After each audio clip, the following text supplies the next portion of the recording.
Good evening, everybody, or good morning to some of you, and good evening and good afternoon to others. So, thank you so much for attending this meeting. In this Republican Labour Education Forum session, we're discussing the connection between our kingdom, the United Kingdom, Venezuela, and the crisis in America. We're delighted to have Luke Pickerell with us to speak about the crisis in America. He lives in America and he has spoken to our group a number of times before. We've also got Russell Caplan, and he'll be concentrating on Venezuela, talking about Venezuela. We were to have Phil Velander speaking to us as well, but unfortunately, he's had to pull out at the last moment due to health concerns. This meeting, of course, has been precipitated by the recent kidnapping of the president of Venezuela, Maduro, and his wife by US military action. Okay, I'm going to now go over to Russell and he's going to concentrate on Venezuela. Over to you, Russell.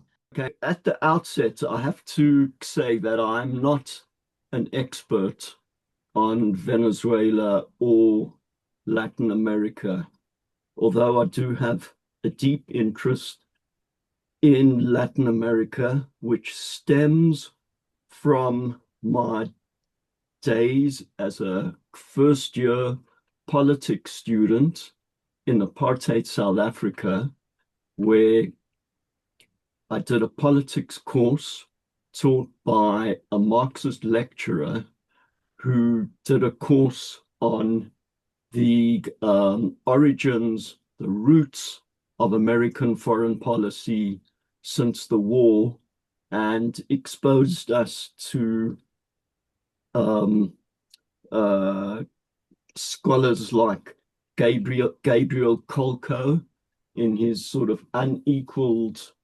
seminal work, The Politics of War, the World and the United States Foreign Policy, 1943 to 45, and The Roots of American Foreign Policy. And while I was doing that course, the coup in Chile had just taken place. And we learnt a lot about that and the relationship between the USA and what it called its backyard in Latin America.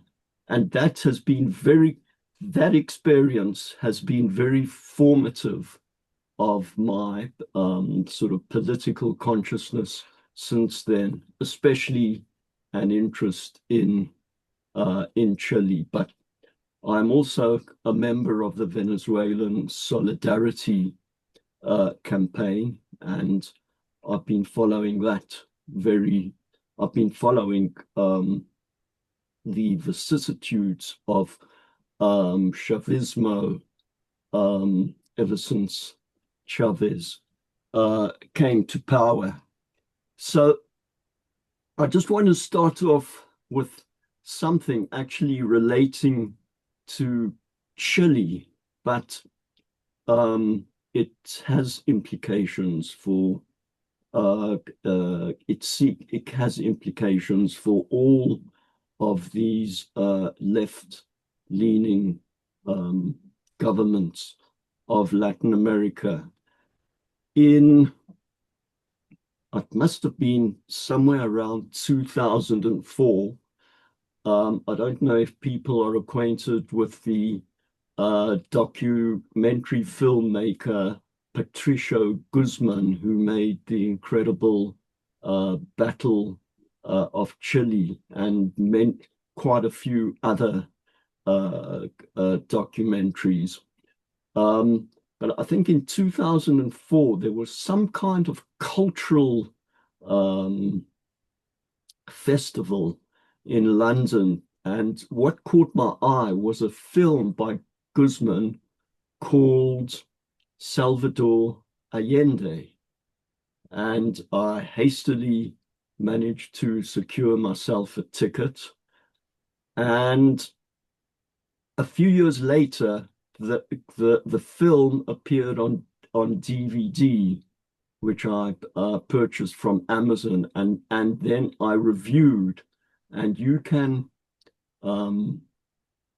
You can read my review if you want to. It's on Amazon. It's a lengthy review, which I reviewed in 2012. And I finished the review, concluded by saying,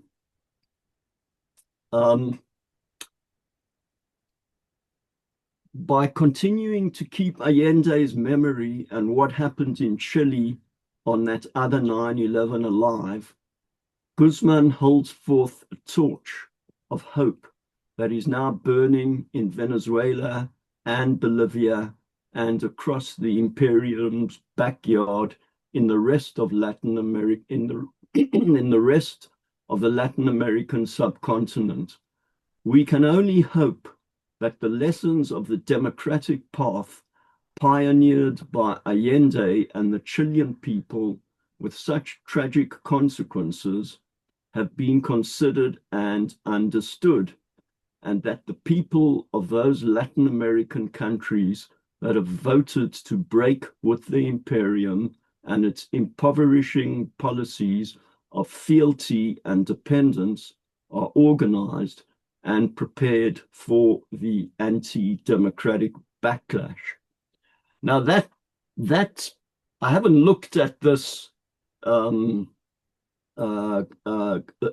this review for a good few years, but I suddenly remembered. I thought, let me go back and have a look what I wrote there. And that last bit has been echoing in my mind. And don't really ask me what I mean. I've been trying to figure out what do I mean there, but it seemed to have some resonance in terms of particularly what has happened in Venezuela, because because we are getting reports now that the Venezuelan government has effectively been commandeered by the US military, and is now a sort of subservient to US diktat. And it's hard to believe that that set of circumstances can prevail. But if you read all the, certainly all the mainstream media, that seems to be the direction of travel.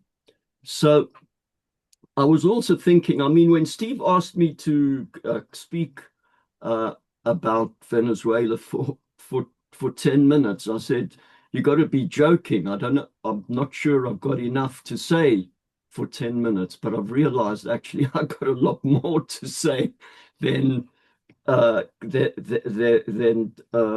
10 minutes. So you'll just have to stop me if I'm sort of meandering along. And I suppose the other thing is, how do we root the whole Venezuela crisis in a Republican perspective, because that's what we are, the Republican Labor Education Forum. We're trying to infuse the political space with thinking about what it means to promote a Republican narrative and Republican practice. So I think we have to go back to, I guess what I also want to say is, I mean, I'm sure we have more knowledgeable experts like Luke and probably Dan on this subject than myself. So hopefully they can sort of fill in where what I've left out. But I want to go back to 1989, where a sort of seminal event occurred, which was called the Caracazo in um, in um, Caracas, which was a kind of rebellion by the poor people in Caracas, initially a protest against the raising of bus fares, and they descended on the center of the city of Caracas and sort of looted shops, etc. I suppose you'd call it some kind of rebellion, rioting, and eventually the army was turned on these people, the poor people of Caracas, and something in the region of 1,000 people were killed. And as a result of that experience, army personnel who participated in that massacre began to question their role, and the army's role. And Hugo Chavez, who was a tank colonel, quite senior, that's quite a senior position, fairly senior officer position, a tank commander, together with some fellow officers in the army, had a rather clandestine, formed a clandestine organization, sort of all questioning the state of affairs in huge inequality in Venezuela, and mounted an unsuccessful coup where quite a few of Chavez's comrades were actually killed in the coup. And Chavez was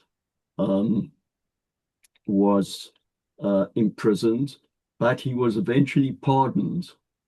And in 1998, I can't remember exactly the date when he was pardoned, but in 1998, he contested presidential elections, and he won the elections with on a huge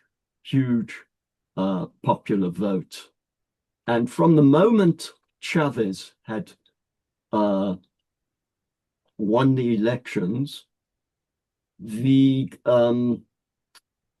opposition to his election began organizing basically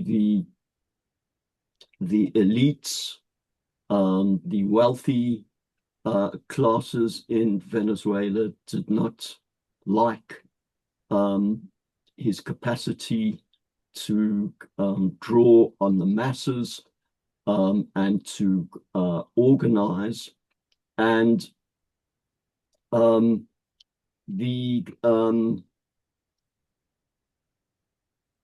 in 2002, there was a coup against Chavez, but a ill-fated coup which lasted 2 days, with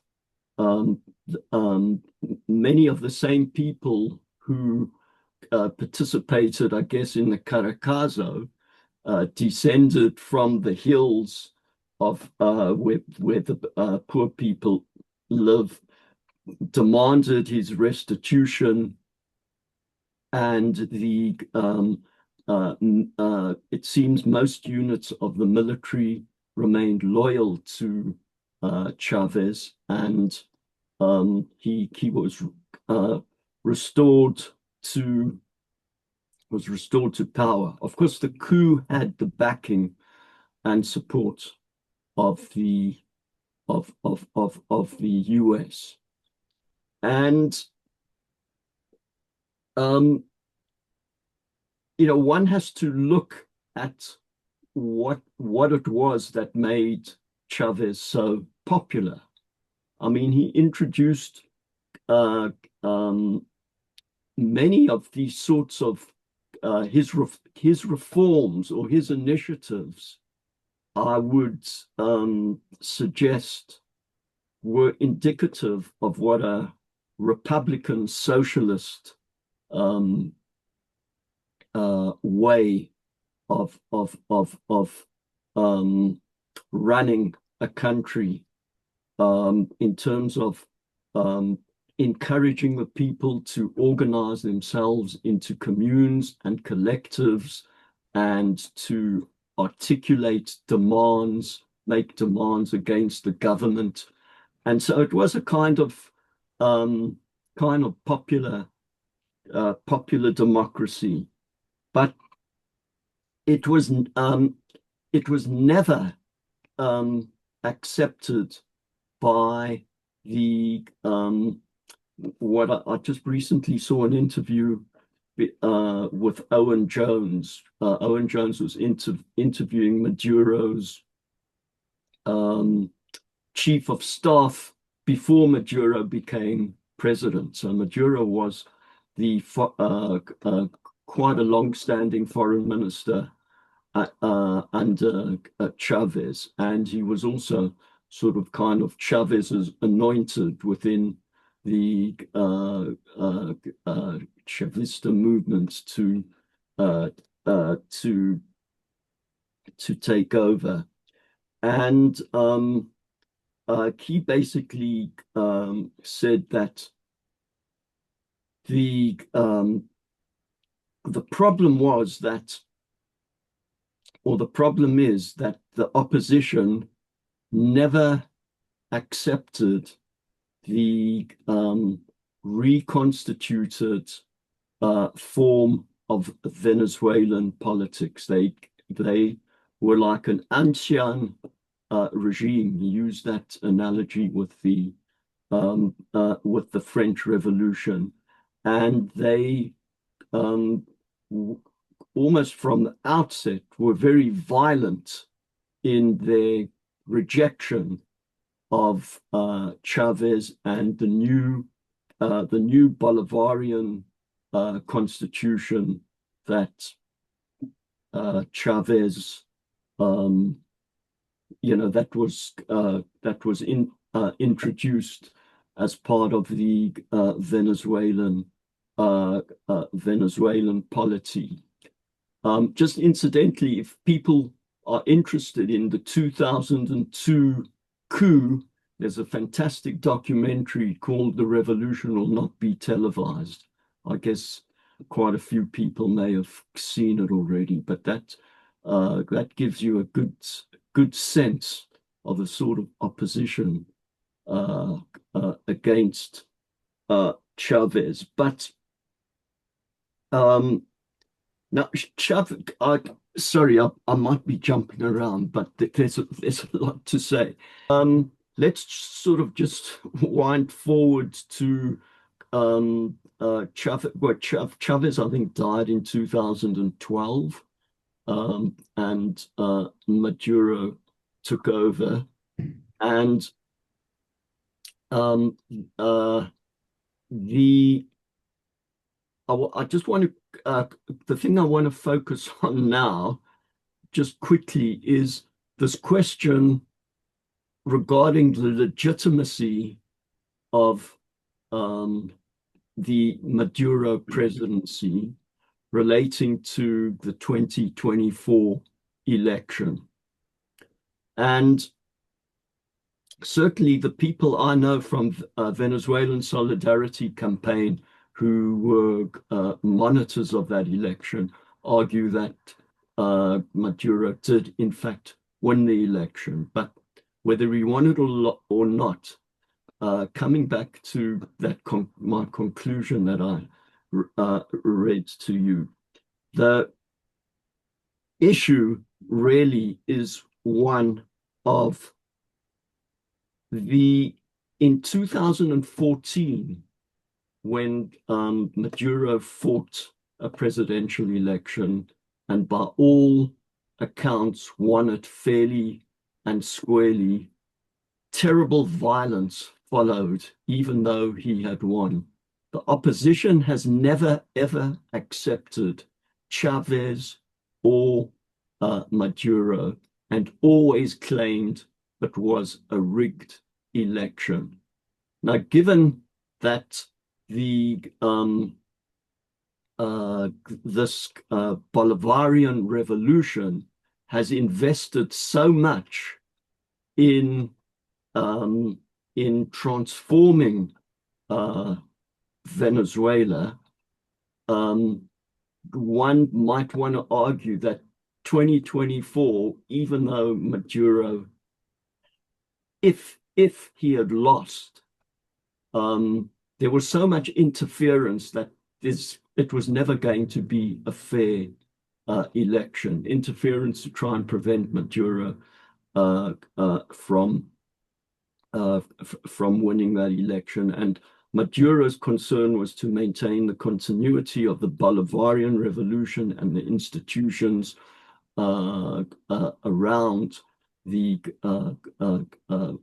Bolivarian revolution. So that's a big question for Republicans to address. There's a big question: can you actually transform society through bourgeois liberal democracy? And I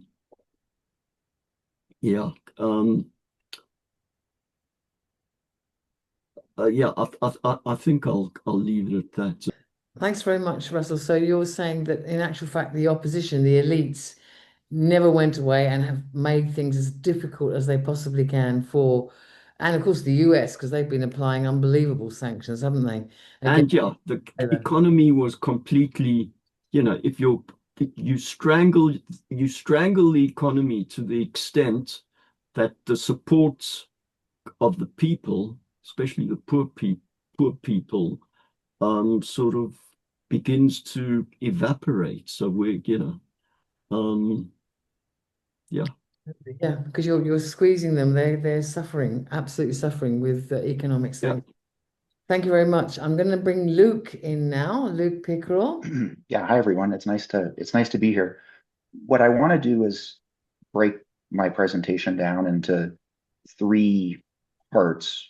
One is the view from Mexico, which I wanted to include because I'm here in Mexico now. The view from Mexico also transitions then into the United States and talking about this question of democratic republicanism, democracy in the US, how that relates to imperialism, what's going on in Venezuela. And then I wanted to wrap up with some overall conclusions.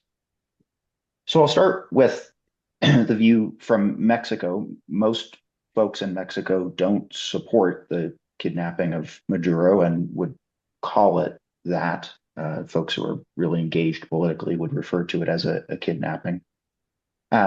Many unions are against what's going on. There was a big march on Saturday. I think there were marches worldwide on Saturday.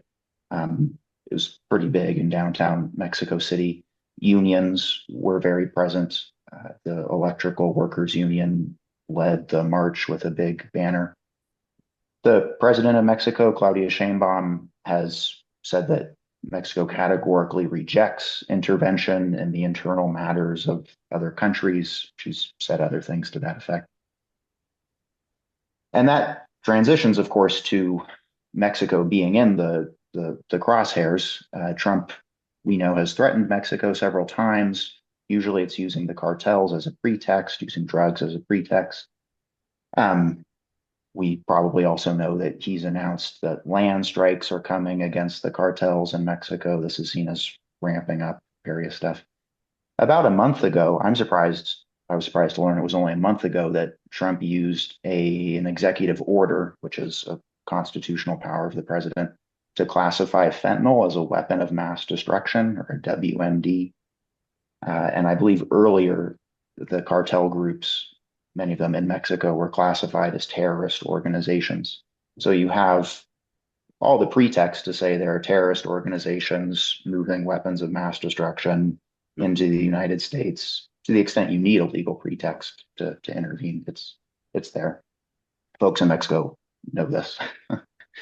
Claudia Sheinbaum is known for taking a pretty diplomatic, one might say, approach to this stuff, saying it's necessary to reaffirm that in Mexico the people rule, that we are a free and sovereign country. Cooperation, yes. Subordination and intervention, no.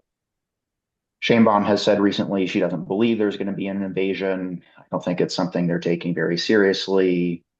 You know, Trump has consistently said, yeah, let me send the US Army in to help you figure out Mexico. Sheinbaum has consistently said, no, the first thing we want to do is defend our sovereignty. And secondarily, it's not necessary. So Morena, as part of this rebuking of what the US has done in Venezuela, and Morena, I should say, is the party in power right now in Mexico, has also organized assemblies in defense of national sovereignty to discuss current events, rally people in support of the government.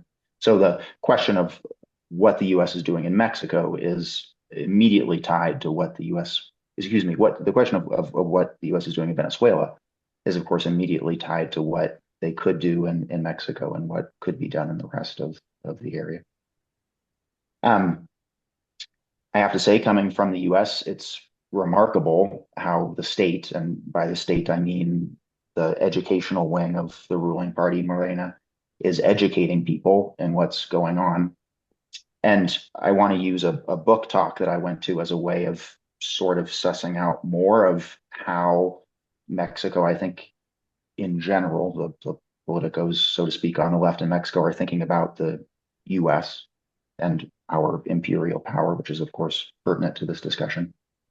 So I went to a book talk on Friday, and the book was titled From Monroe to Trump, The Expansion of the US from Early to Late Empire. And as I said, the points that I took from this gathering, I think can more or less be said to reflect something of interest, of importance within the political sphere here. So Trump is understood to be returning to the famous, mostly infamous Monroe Doctrine of 1823. Folks can go into that. A lot of stuff is being written about that now. The historian Greg Grandin, a historian based in New York, pretty well known here in the US, he's written about that recently. There was an article he wrote in the Financial Times, Trump, Venezuela, and the Doctrine That Wouldn't Die.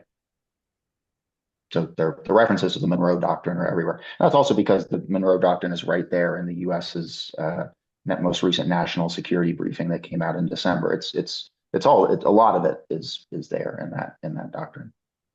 Excuse me, in that official statement. There's also an understanding that the US regime is brutal and has been sort of laid bare for all to see.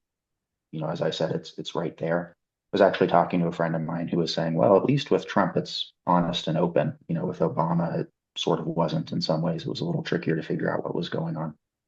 I learned a new word in Spanish, descarnal, which means stark. So there's a lot of references to things being stark capitalism, stark imperialism, so on and so forth. The third point being that the US is a deeply and violently racist country based on the killing of indigenous people and the importations of slaves. This point was something that one of the speakers really emphasized. I honestly couldn't help but think about some of the things that we've seen from ICE recently, ICE making statements in front of protesters. How do I know you're a US citizen? How do I know you're a US citizen? Why shouldn't I just tackle you to the ground and arrest you? There was recently a report from a priest who said that he was abducted and then released, and that the agent who had interacted with him had said that he wasn't any fun because he was white, and therefore he could go home. The implication, of course, being that they could have fun with people who wasn't white. It's really no surprise that ICE is like that. It's just sort of the pulling back of the curtain in some way. The fourth point being that the US is an empire in decline and is reaching its end. That's presented all over the place in left-wing Mexican circles. The word for decline in that sense is decadencia, which is used in this sense of like a historical, more philosophical period of like the longue durée coming to an end, if you will. That decline is seen both in the actions of Trump, this idea of hard power showing some sort of vulnerability versus soft power, and in the suffering of the American people. Many politicos in Mexico talk frequently about the debt, the addiction, the violence that they see people suffering in the United States, and that's seen as part of an indication of further imperial decline. And another point that was made in the discussion that transitioned into some thoughts that I had that I think are relevant to bring up. Two presenters said that there's a battle going on for control of the state in general, that the state can be contested, the state should be used to defend people because the people are the state in the grandest sense. This is sort of interesting. The subtext being that this is happening in Mexico, and that's a whole other question. You know, Morena coming to power, the state being wielded to do various social democratic projects that it wasn't used to. But this idea of the state and what is the state and how connected should the people feel to their state got me thinking about the US. So there wasn't time for a comment, a question and answer period at this discussion. If there had been, I would have wanted to say something to the effect of this question of contesting the state, or what is the state? Well, in the US, there's really no political opposition to what's going on. Not really. And there's certainly no opposition to the Constitution, which I'll go into, I identify as a major problem, or to the US empire. Folks have been pointing out recently that, for example, Bernie Sanders voted to confirm Marco Rubio. I've pointed out before, others have as well, that Sanders says nothing about the undemocratic Senate. And the Democrats would never lead a panel on the Monroe Doctrine. You know, you'd never see. I could go into, how strange the comparison seems. This is now going to start transitioning into bringing in the US more explicitly, and my arguments about the US, how this relates to the US. People in the US are alienated from the state because we don't have a democracy, is what I'll argue.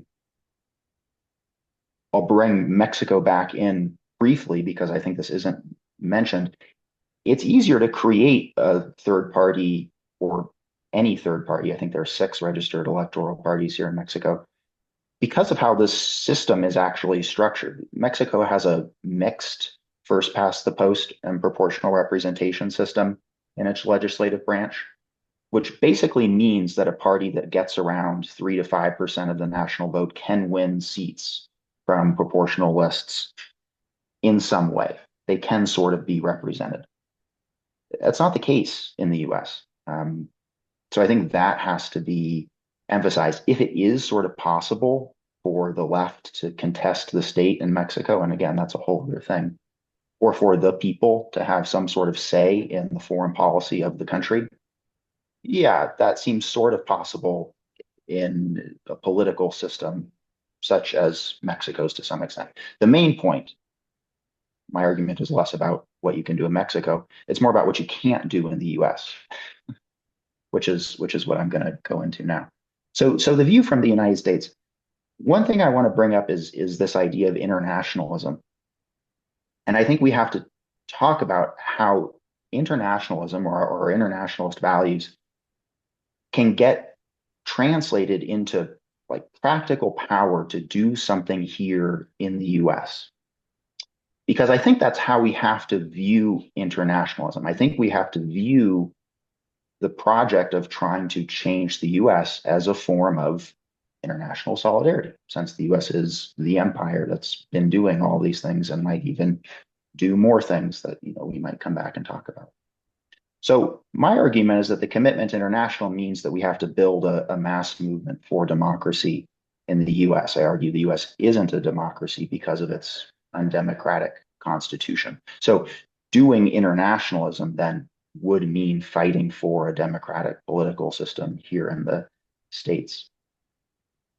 I don't think I have time to walk through this article completely, but I would point folks to an article that Lucas, co-runner of the Democratic Constitution blog, Lucas and I wrote on the blog talking about Venezuela. We used the 60s and 70s in the US, and particularly, I'm going to paint with a broad brush here and paper over some details. So, warning, these are some generalizations. But in general, the New Left, Students for a Democratic Society's idea of naming the system as something that was out there. And also Martin Luther King Jr.'s, later in his life, his deep internationalism, willingness to get just shredded by former allies for connecting the Vietnam War to domestic issues in the US. To say that there was a desire in the 60s and the 70s to say, we need to name the system. What is the system that allows the perpetuation of war? Here I'm quoting from Paul Potter's speech in the SDS, disenfranchisement of people in the South, low wages, materialism, and a system that persists in calling itself free. So we use that sort of name the system framework. We've used it in other ways. I like looking at it that way. And say, look, the US political system protects an oligarchy of economic, political, and bureaucratic elites. The Constitution denies universal and equal rights at home and protects the military behemoth that denies the same rights abroad. And we argue that a democratic constitution would create a new political playing field and strengthen the movement to dismantle the imperial war machine, very pertinent to this conversation, strengthen the ability to win other reforms, so on and so forth. That when people say we need to do something about what's going on in Venezuela, we can respond saying, yes, we need to name the system, the undemocratic constitution. And then having named it, and as I've argued in other conversations, I think little by little it is being named. We need to identify an alternative, build a movement to actually change it. So I'll move into the concluding points, which are also going to raise a few more issues. As I said, the fight for democracy in the US is a form of internationalism. That might seem obvious in some sense. Of course, changing the US is some sort of internationalist project since the US has its tentacles everywhere. But I think it gets missed, or it comes second or third or fourth. I think it needs to be emphasized, and I'll just repeat this point I made, that the Constitution denies universal and equal rights at home in the US, and it protects the military behemoth that denies those same rights abroad. I think that's a useful way of framing the issue. Second point, I've heard it said, and I've heard it repeated by commentators here in Mexico, that the US is in a post-constitutional moment with everything that's going on. I think that can be challenged, and I won't necessarily go into the ways that I think it can be challenged, but I do not agree with this idea that the Constitution has somehow been put to the side. I think the problems that we're dealing with, the powers that Trump has, the reason Trump is even in power, the reason most people are excluded from being able to intervene in political life is because of the Constitution. And then, of course, the post-constitutional moment really easily leads into the idea that, well, then the solution is to return to a constitutional moment, which, the Democrats say they'll do. So elect the Democrats, they'll return us to a constitutional moment, to just the Constitution, and that'll solve things. That's just, I don't agree with that. As I said, the third point, we are in a very constitutional moment. This is a very constitutional moment. we need we need sort of a post-constitutional solution, if you will. My argument is that we need a democratic constitution. At this moment, I think there are a lot of people who are learning in the US and abroad, I'm sure, about what the US government is. People who might not necessarily be identified as of the working class or the proletariat. One might even say, this term is used so loosely, but one might even say that there are a lot of liberals, perhaps in the United States, who are starting to take different ideas. I was actually talking with someone in Mexico City who said, "Oh, I've been listening to this podcast. It's called the I've Had It podcast. I'd never heard of it. It's hosted by," I looked it up, "it's hosted by two upper class white women, formerly an interior designer and an attorney. CNN ran a story on them. And basically, their podcast went from them talking about their kids and their toddlers, and by their own admittance, sort of banal stuff, to talking about the need to abolish ICE.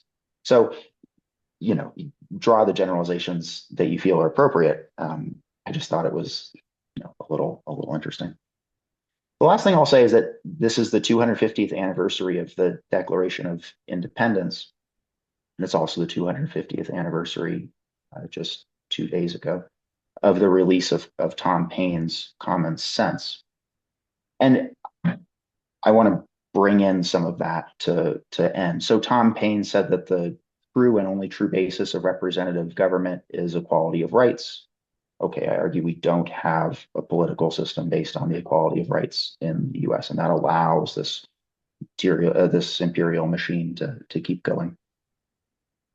This is someone else stating their interpretation of Paine. I think it checks out. For Paine, nothing else but a single sovereign assembly can be truly representative of the nation, and nothing else can be accountable to the people of the nation. Therefore, nothing else can be legitimate or safe. Okay, obviously, we don't have a single sovereign assembly in the US. We have this bicameral system, a gerrymandered House, a malapportioned Senate, etc.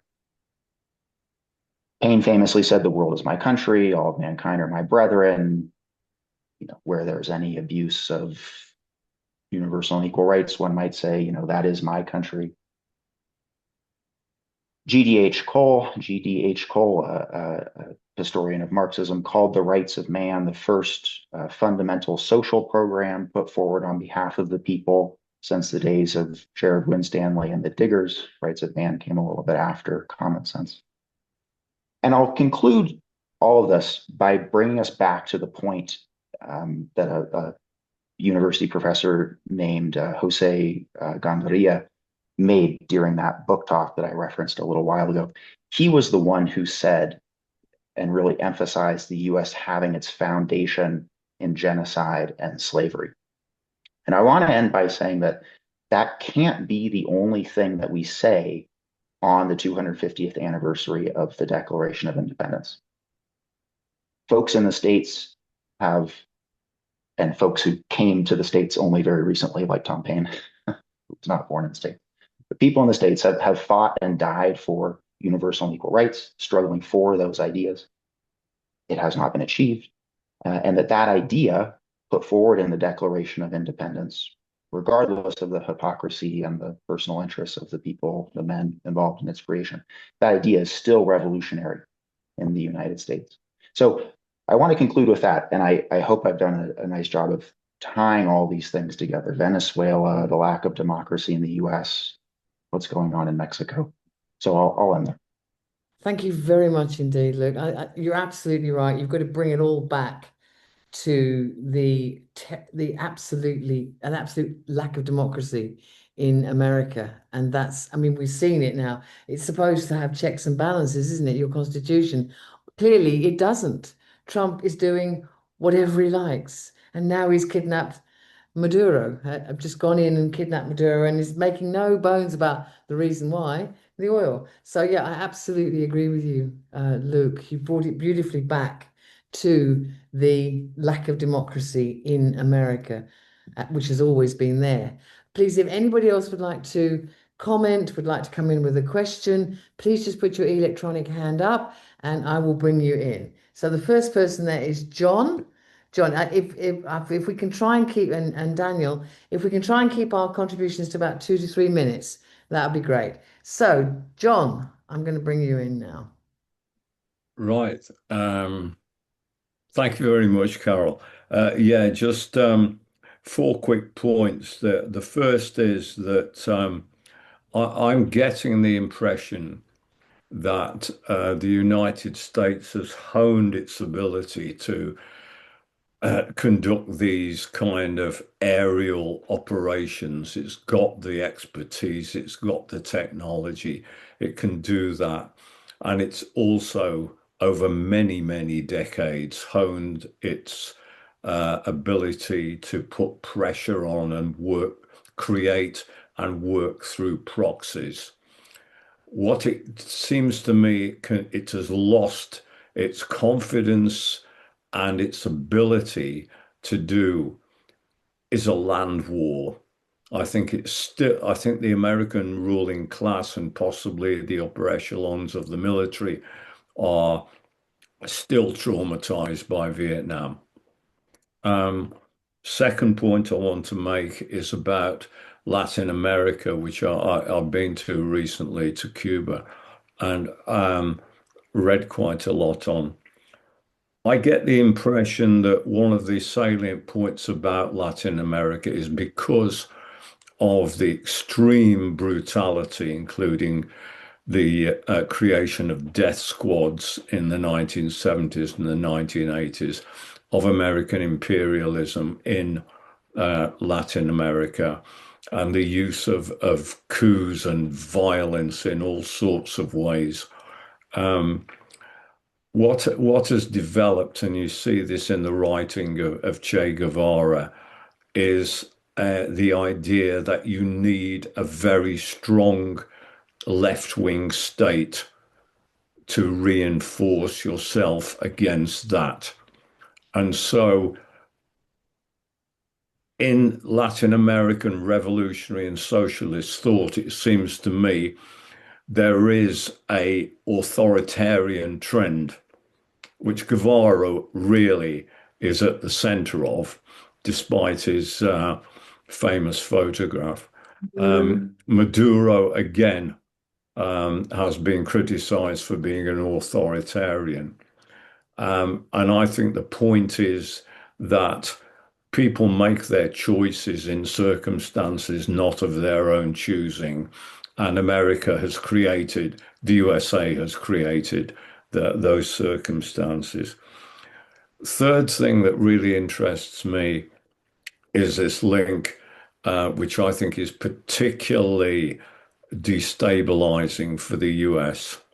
And I'm thinking back to the 1 million, or was it 3 million strong strike of Latin American workers about 5 or 6 years ago, which halted the economy.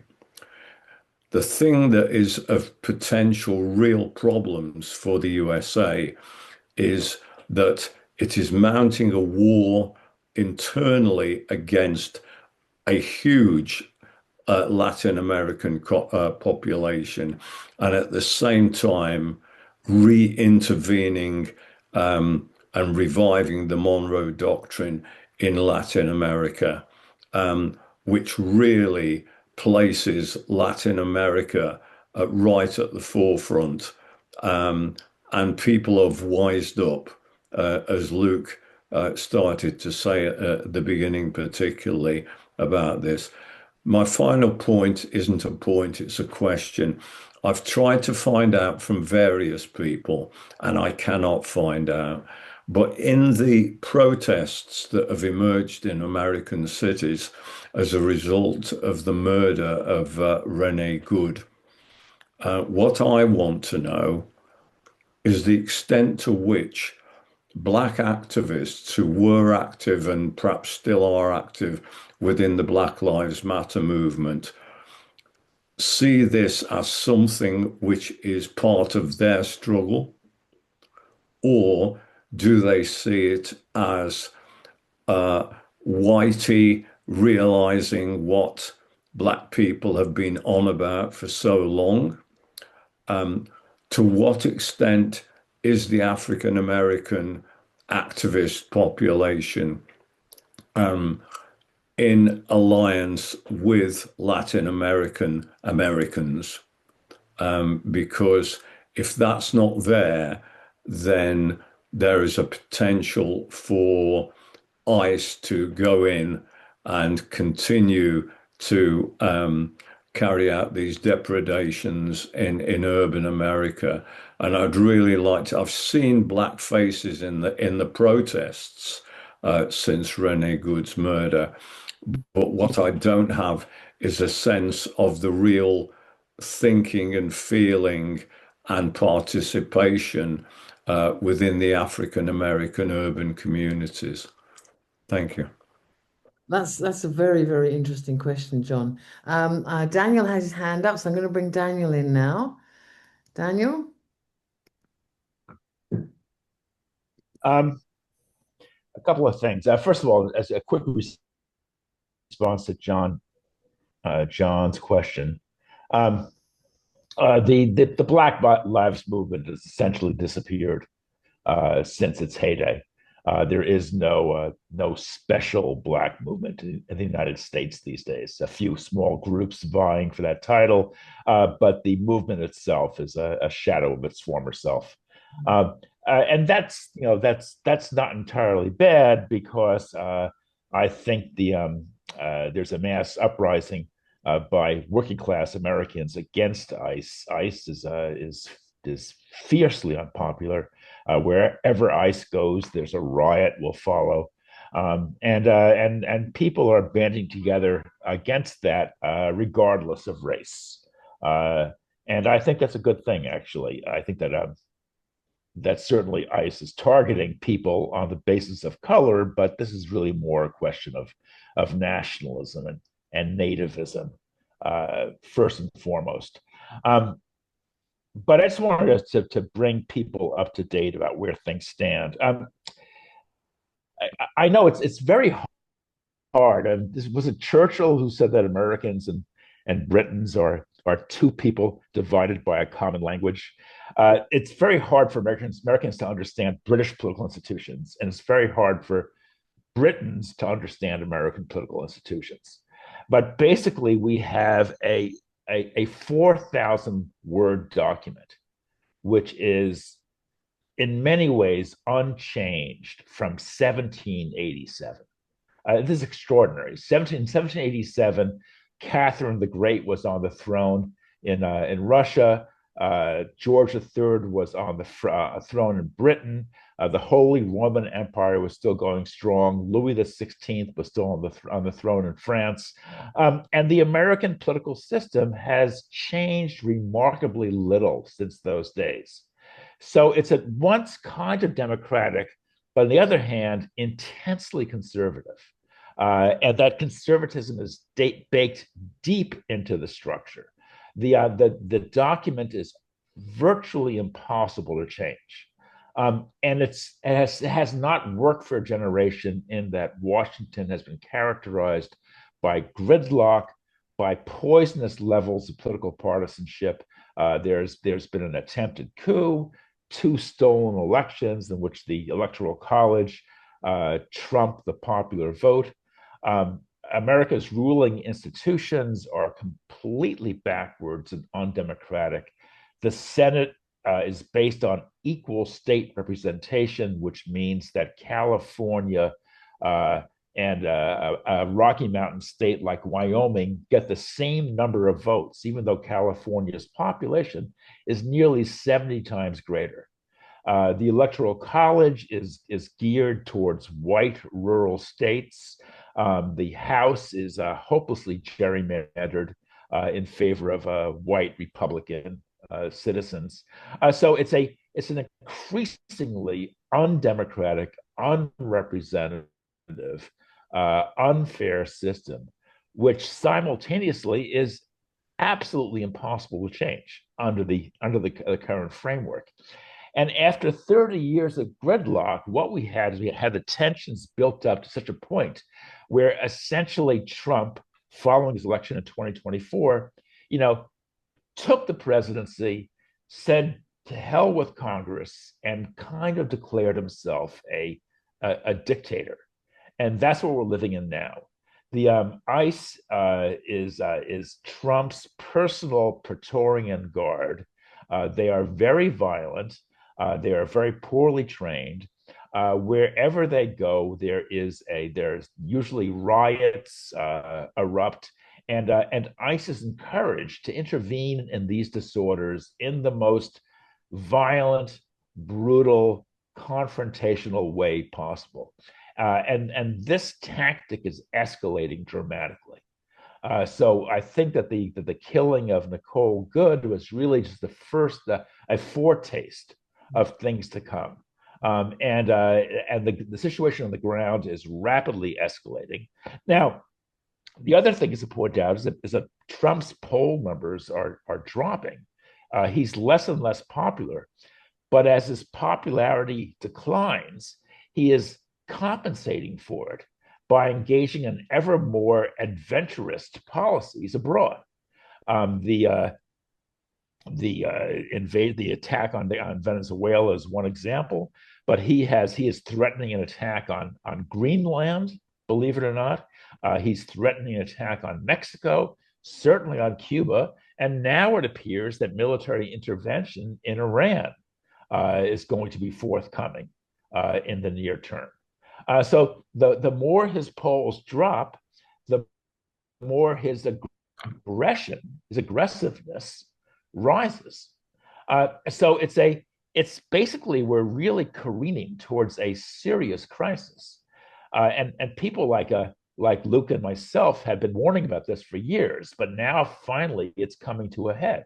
And it seems as if the US is entering into a very dangerous, very acute crisis. And I think it's going to end in the declaration of an out-and-out dictatorship. I don't know if anyone here saw the excellent TV series directed by an Englishman named Joe Wright called Mussolini, Son of the Century. It deals with the Matteotti affair. Matteotti was a socialist parliamentarian who was killed by some of Mussolini's thugs. And Mussolini, after dodging responsibility for months and months, finally said, "Yes, I killed him. What are you going to do about it?" And the answer, of course, was nothing. And then at that point, henceforth, Mussolini became an outright dictator, and Italy plunged into 20 years of ferocious right-wing dictatorship. I think the U.S. is approaching that Matteotti moment, and at the conclusion of which Trump will declare himself a dictator. The midterm elections, which are coming in November 2026, to me are really highly uncertain. So I think that the bottom line is the U.S. is entering into a very, very dangerous moment, and I'm completely confident that Luke will agree with me. Anyway, that's it. Gosh, thank you so much, Daniel. Frightening, absolutely frightening. Goodness knows. Right, I haven't got any more hands up at the moment. So can I go back to, I was going to say, can we go back to Russell and to Luke to discuss those points and questions that have been raised? So I'm going to ask, first of all, Russell and then Luke. Thanks. Just listening to Luke's excellent discussion and Dan's intervention, which were really good, I nevertheless found myself thinking we are locating the solution to this current problem in the politics of the US. And That's probably correct. Although, in terms of Dan's articulation of the problem, it's a chilling analysis of where we are. But I want to know, and this is a question to both Luke and Dan, is in terms of Venezuela, Cuba, Latin America generally, what are the prospects for resistance? You know, we haven't really spoken much about of Venezuela as such, and of course I didn't have time to speak about the Bolivarian revolution, set up people's militias, and latterly Maduro has sort of armed sections of the population. I just find it incredible that everyone's speaking about this is what Trump has done, and we've just, Latin America's just going to have to somehow suck up to it. Although the Cuban leader, Miguel Canal Diaz, has basically has certainly demonstrated some fighting talk. And in Tariq Ali's latest New Left Review blog, which people can see, it's called Sidecar if you go to NLR, he finishes off that blog by citing a discussion he had with Hugo Chavez, where Fidel Castro basically said that he would rather die fighting a free man than live like a slave, which was Chavez's kind of position as well. So there has to be some kind of resistance. We can't rely on the resolving the contradictions within the imperium. There must be some elements of resistance. I mean, it's a question I have in my own mind. I don't know, but yeah. Thanks very much. Luke, can I go to you now? Sure. Two things come to mind. One, in terms of what to do, what can be done. Lucas and I ended the article on Venezuela and the US making the points that I put out in my discussion. I also included a quote from Lenin, since I do use Lenin in a lot of the points I make. Lenin talking about needing to educate the working class in the spirit of the most consistent and resolutely revolutionary democracy, and that being an important thing to do. So that's one thing. Now is the time. I think it's been the time for a little while to be putting out slogans, signs, making public declarations around these things. That is a struggle that is the left, I've noticed, is in the US, at least in the circles I operate, is hesitant to do that. It's hesitant to talk about the things that I'm talking about and to adopt that. So part of the struggle, this might be obvious, but just part of the struggle is trying to get people to agree with what I'm saying. And so that's what, we try to do. That's what we're always trying to do. And that takes up most of our energy, right? It's just trying to get the people who are within our orbit to agree with what we think, and then to do that stuff publicly, which I think is very important. one other point I'll make, this question around internationalism and what's usually seen as internationalism. DSA, for the Democratic Socialists of America, a group in the United States, they sent a delegation, they have for many years now, I believe, sent a delegation to Cuba to talk with people in Cuba, learn from people in Cuba, I think is usually how it's presented. Bring back those experiences, talk about them, so on and so forth. What I want to say, without degrading that project, because that's not my priority, what I want to say is that DSA's resolution in their Workers Deserve More program, that we need a democratic constitution in the US based on universal and equal suffrage and a unicameral legislature, that remarkably is actually in DSA's program. That is just as much an internationalist position as sending a delegation to Cuba to talk with Cubans.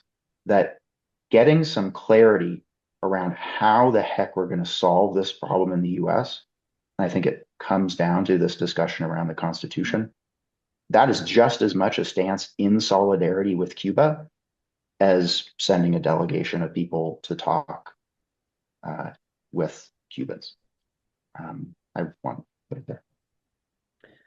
Thanks very much indeed, Luke. I've got now several hands up, so we're going to go. It's Peter, Steve, Gil, and John. I'm going to take those in turn. So, Peter, over to you. Right, thanks, Carol. Yeah, a bit depressed and frightening, to be honest, what you've all been talking to us about. You know, it's not just in America that this right-wing neo-fascist type policies have been implemented, because I'd just like to raise the issue in this country of the hunger strikers, two of whom are near death and have been completely ignored by the Labour government. And I've stressed that point, the Labour government, that they're bringing in new legislation which will allow the police to ban marches that are considered to be repetitive. And that is obviously aimed at the Palestinian solidarity campaign marches. But obviously that legislation, when it comes in, using the Terrorism Act to hide behind, is a major threat, not just to people, you know, on the Palestine marches and the hunger strikers and all the people that have been locked up, and it must be getting on for nearly 1,000 people waiting court appearances because they've had the temerity to back a Palestine group, which is now illegal, that's been declared a terrorist group. And it's a major threat to the trade unions. But the trade unions don't even seem to be registering the fact that this legislation could finish the actual thing of picketing. That is, you know, that is part and parcel of the trade unions' armory, and nobody seems to be picking up on this at all in the trade union movement. And it's a major threat, and it's coming from, again, I repeat it, a Labour government that's doing all this. And the problem is the next one that might come into Downing Street is Mr. Farage, and you'll be handing this repressive legislation over to him. Absolutely. Yeah, a very good last point there, Peter. Absolutely. I'm going to bring in Steve now. Thank you, Carol and comrades. I'll be as quick as I can. The title of the talk, and it's been partly shifted a little bit because of Phil's absence, but it was Our Kingdom, and Peter's just taken the issue of our kingdom, the United Kingdom, which in many ways I think it's right to think of it as being a kind of vassal state of the United States.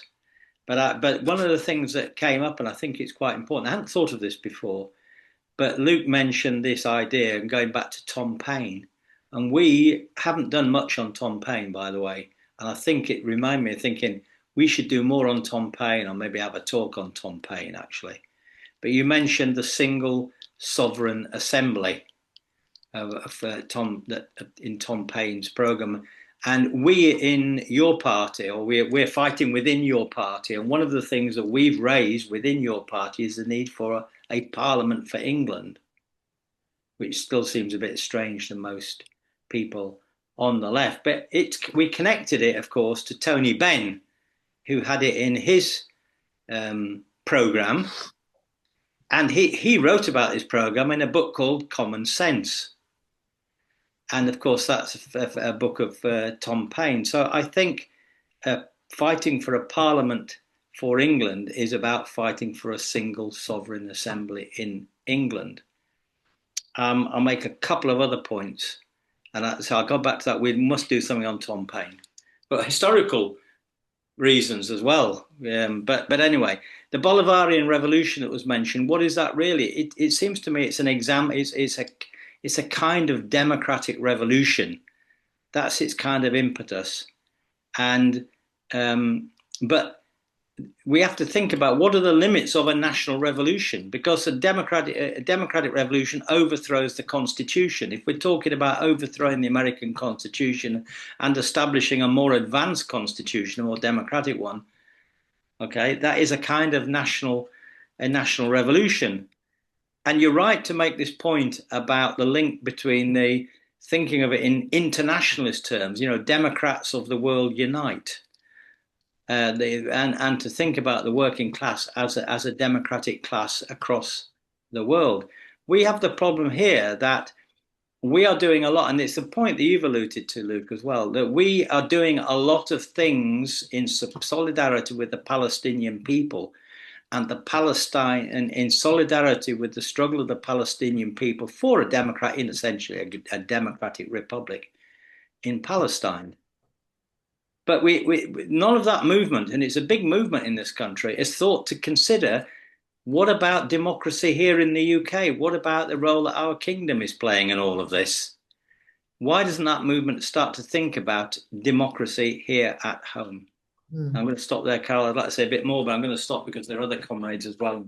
Absolutely. I was just about to come in, actually. Yeah. And stop you. So thank you for that. Gil, I've got Gil and then John. Gil. One, I want to second Dan's analysis of the situation in the United States. That is what I think the reality is also. So the question is, what attitude do you have toward this? I think there's a problem.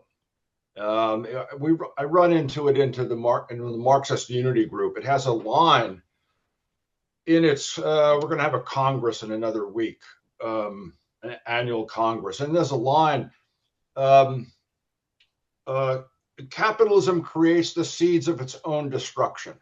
Okay. Well, capitalism also creates the seeds of fascism. Okay.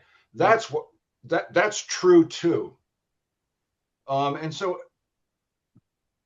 there's kind of a whistling past the graveyard attitude that still persists. It prevents people from seeing what the real situation is. It has something to do with the difference between principles and conditions. The principles are, of course, we fight, whatever the conditions, but there's also the judgment of what the conditions are. And Dan is, I think, absolutely right. Trump is already talking about not having the elections in the midterms. He's talked about he should have sent National Guard troops in the 2020 election to seize ballot boxes. And so the talk is already out there. One last point is the weakening of the US on an international scale. Okay. So I just read this, little Substack by Oliver Boyd Barrett. The title is "Just Because They're Crazy Doesn't Mean They're Not Winning."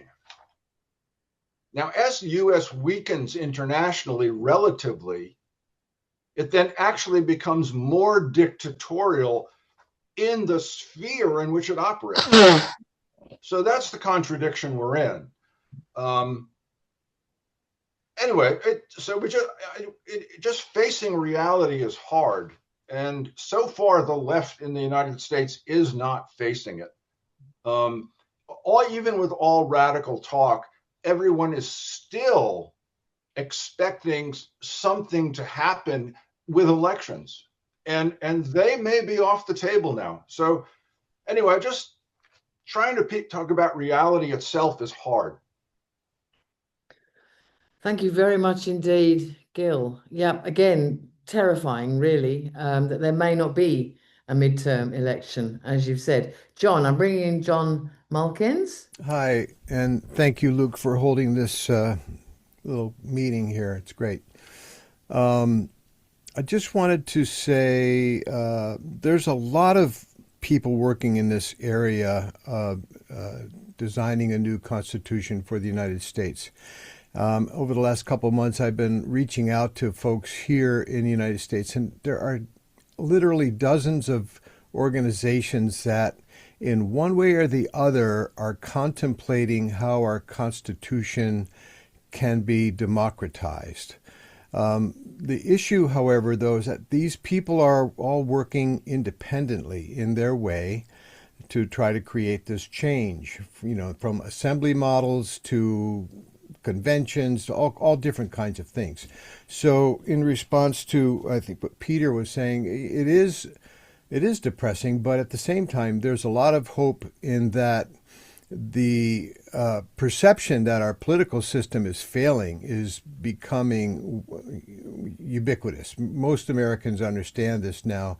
When I talk to strangers in here in the United States, people I've never met, almost instantaneously they'll say, "Oh, the political system is a wreck; it doesn't work." So I think there's a huge opportunity for democratizing our Constitution and organizing people around that. We need a simple, clear narrative is one of the things, and I would say this applies to the UK as well. Forget about Russia and China. I mean, obviously they need to be more democratic as well. But I think if the United States can organize itself to do this, it will have a huge influence around the world, and that's what Luke and I and others are working at doing. We have a thing we call the Democratic Constitution Forum Zoom call that meets once a month, and we're bringing together all these groups into that conversation. So, get involved, and hopefully we can make this happen sooner than later. We're working with climate scientists too. They're an important constituency in all of this conversation. They need to get involved, and I would argue, as conditions worsen for farmers in the United States, they're going to want to be part of this conversation as well, which would be a huge sea change for the politics in this country. But I'll leave it at that because I know we're short of time, and I appreciate your thoughts on all this. It's a great conversation. Thank you so much. Thank you so much, John. And I love your title there, Democracy Advocate. I love that. Okay, so Steve, I'm going to bring you in one more time. We are running out of time. I think that we have to think about, if we're talking about constitution, I think we should think of the term constitutional reform and constitutional revolution. For me, there's a lot of people that want constitutional reform in the UK. They might want to improve the House of Lords or have proportional representation. Basically, it's tinkering, as it were, with the existing constitution. It's accepting its framework and trying to change it. Whereas constitutional revolution is the idea that we really should say we need to start again. We need a different process, a provisional government, a constituent assembly of the people to actually write themselves a new constitution. And so I think if we're going to, we are going to have to clarify these two different strategic approaches to what we're doing. We're trying to do this as Republicans, because as Republicans, we are really saying, yes, it's a constitutional revolution that we need. It's not reform of our constitutional monarchy. But I don't know whether that same idea appears in thinking amongst American comrades. That's it. Thanks very much, Steve. So I think at this point we should go back to our two speakers for their concluding remarks. Let's go to Russell first and then Luke.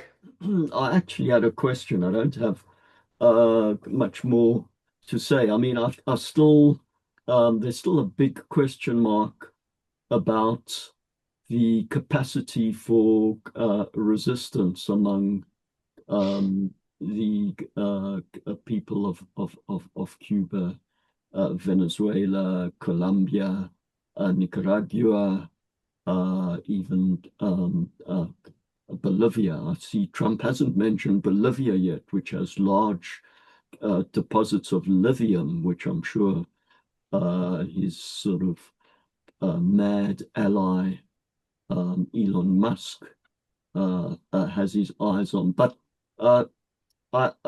you know, that's we'll certainly continue to think about that. But one question I want to ask our US comrades is, no one has mentioned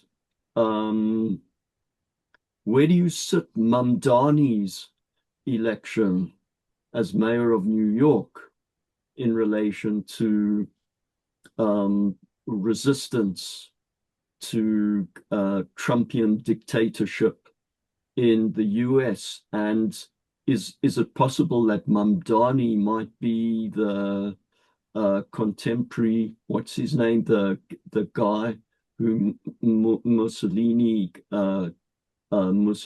killed? Is he do you think he might be at risk of that, given that he has a fairly large electoral base in New York, and New York is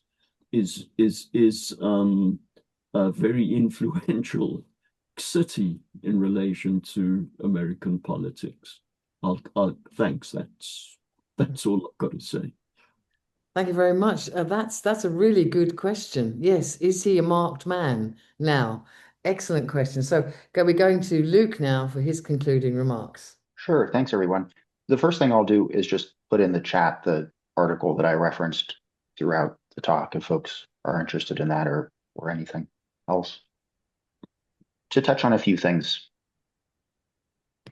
For folks in the US, leftists in the US, I think there's a lot of political lessons and also inspiration, where do we find it, so on and so forth, has come up during this discussion.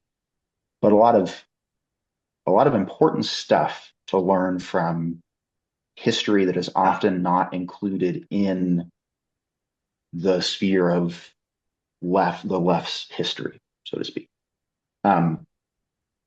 Part of that is the Declaration of Independence, the US Civil War, Tom Paine. You know, I'm sure one can spend a lot of energy just trying to get that back integrated into the left. I mean, the stuff around, you know, Tom Paine being a champion of unicameralism and how atrociously undemocratic our legislative branch is. That to me is immensely relevant. It's not it's not seen as a largely relevant thing. Reconstruction, the period of history that began and ended after our Civil War. Some folks started during the Civil War. The Civil Rights Movement, as I mentioned, the New Left, as I mentioned. Just to say, I'm sure folks can think of other examples as well. There are things that we can learn from the successes of these groups and the failures of these groups. And part of that article is saying, not so much a failure necessarily. I'm not interested in saying where people failed. Rather, I use the term missed. The Civil Rights Movement and the New Left were movements grounded in democracy and rights and universal rights in many ways. And those demands became very expansive, became truly universal, and even seeped in the economic realm in the case of King. There is a connection that needs to be made between those demands and those desires and that ethos one has and the US political system and the Constitution we have. That connection was not made in the 60s and 70s. We need to make that connection. And I think making that connection will bring people into a movement, expand our strength, so on and so forth. The question of, constitutional reform versus revolution, to bring in Mexico very briefly, Mexico is constantly reforming their constitution, and it's called a reform. It's usually not called an amendment. And they just recently became the second country in the world to pass a reform allowing for the election by popular vote of their Supreme Court justices. At the same time that they were talking about this in the legislative branch, Joe Biden was, on his way out and throwing out this idea of, how the court could be changed in the US. The idea of, and here I'm paraphrasing Daniel Lazaire's article, one that he's written for the blog, the idea that there's a constitutional way to change the Constitution in the US, I just don't think there is. And that's starting to be grappled with in a certain sense. Dan also wrote a review, for example, a book by a Harvard historian, Professor Jill Lepore, talking about all the failed amendments to the US Constitution, and made the point of Jill surely knowing the elephant in the room, but not identifying the elephant in the room, or covering over the elephant in the room, if you will, which is the virtual impossibility of imagining that being done today. And so then what do you do? And in Jill's case, Jill was on The Daily Show. She represents, I think, a pretty, well, on The Daily Show. In Jill's case, it was basically to say, I'm going to present a lot of history, and then I'm just going to conclude by saying people will either reform it or they won't, and they'll create something new. So that's sort of where, I think most of the mainstream academy, if you will, is at, in a certain sense. The sense of going, oh gosh, who knows, really? You either somehow do the thing that seems really impossible to be done, or you start something new. And it's the starting something new thing. I'll just end by saying, in regards to Mamdani, so much can be said about Mamdani. His campaign, at least in the DSA, has opened up, the Democratic Socialists of America, the group I mentioned, has opened up debates around accountability, to what extent electeds are accountable to a group that they're nominally attached to in some way, the need for nationwide struggle versus local struggle. There's been this whole debate launched around sewer socialism, as it's called in the US. My only contribution to that discussion was to quote Mamdani during his victory speech. So this happened many months ago. This was not the recent speech he gave when he officially took the position, but his victory speech, which was to draw heavily from FDR. And I'm paraphrasing here, I don't have it in front of me. But it was basically to say something like, democracy dies when people become so desperate that they give it up in order to meet their basic needs. And my contribution to that discussion was to say, I don't like that. I don't like the implication that there is democracy in the US. And I don't like the implication of blaming the average person for giving something up. No, democracy is something that is being denied to us brutally and systematically and structurally in the Constitution. And it's going to be a struggle to win that democracy. To the extent that Mamdani brings that out, good. To the extent that he doesn't, we need to. And so, I'll end it there. Thanks very much indeed, Luke. So hopefully he isn't a marked man from now on. I hope that America hasn't got to the Matteotti moment. I really hope. And thank you so much. This has been an amazing discussion. Thank you to Luke. Thank you to Russell, and all the other people who've contributed. It's I've learned so much at this meeting. I've been terrified, but I've also been encouraged, particularly by John Malkins. And we have your email, John. So thank you for attending, and thank you for your optimism. I think it was needed in the midst of all the terrifying, depressing stuff that's been said. So I just want to thank everybody for all the people who've attended, all the people who've contributed. And I see Steve's got his hand up. Steve, do you want to come in quickly? Well, very quickly, just say it was really good to have this discussion. I hope we can continue these contacts with our American comrades as we've tried to build up over a bit of time. It's been really good. And also just to tell everybody here that we in your party, this new left party that we're trying to shape, we're seeking to put forward a democratic platform within your party. So, any support that anybody can read our platform and give us our support wherever. We don't, you don't have to be in YP to support us. So, please, that would be really helpful.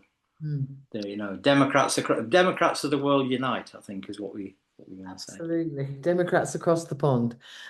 So we would really appreciate your support for what we're trying to do here in the UK. And it's great that you've been here. It's been absolutely wonderful meeting. And let's continue these conversations, and let's continue our support for one another. So I just want to say thank you very much and enjoy the rest of your evening.